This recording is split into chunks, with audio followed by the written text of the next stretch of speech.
राज्य के अंदर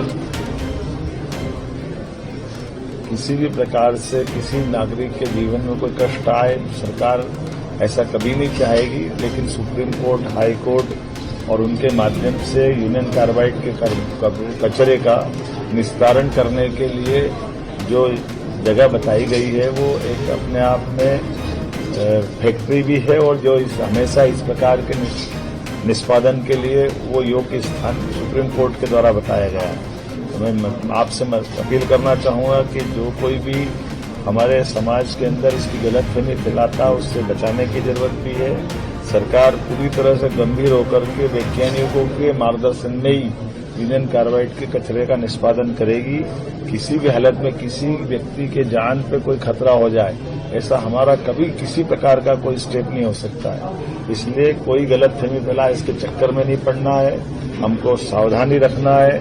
सरकार के माननीय प्रधानमंत्री, माननीय उच्चतम न्यायालय ने जो निर्देश दिए उस निर्देशों के परिपालन की दृष्टि से जो जो हो सकता है हम सब उसी प्रकार से ही आगे बढ़ रहे हैं। अभी तुरंत कचरा जलाने का निर्णय भी नहीं किया गया है, कचरा डंप किया गया है, लेकिन योग्य प्रकार से वैज्ञानिकों के और कोर्ट के मार्गदर्शन पे ही हम लगातार बढ़ रहे हैं। इसलिए इतना हमको ध्यान रखना कि सबका जीवन मूल्यवान है, किसी भी व्यक्ति का कोई गलत कदम न उठाए। सरकार गंभीरता के साथ सबके जीवन की रक्षा करने के साथ साथ हम सभी प्रकार की व्यवस्थाओं का पालन करने में सबसे आगे खड़े हैं। मैं उम्मीद करता हूं कि मेरी बात आप सब समझेंगे और इस तरह से कोई भी दल भी अगर कोई गलतफहमी, अज्ञानता के आधार पर झूठी बात फैलाता, ऐसी बातों से भी मैं सबको बचने का आग्रह करूंगा।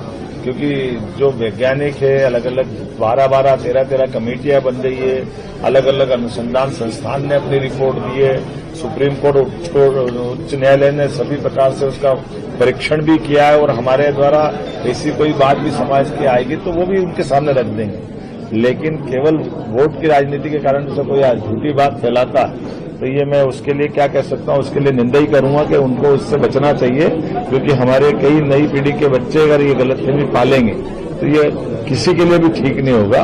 मैं एक बार फिर यूनियन कार्बाइड की वो भयानक त्रासदी याद करो, यही त्रासदी अतीत के कालक्रम में उन सत्ताधीशों को याद दिलाएगी जिनके शासनकाल में ये हुआ था।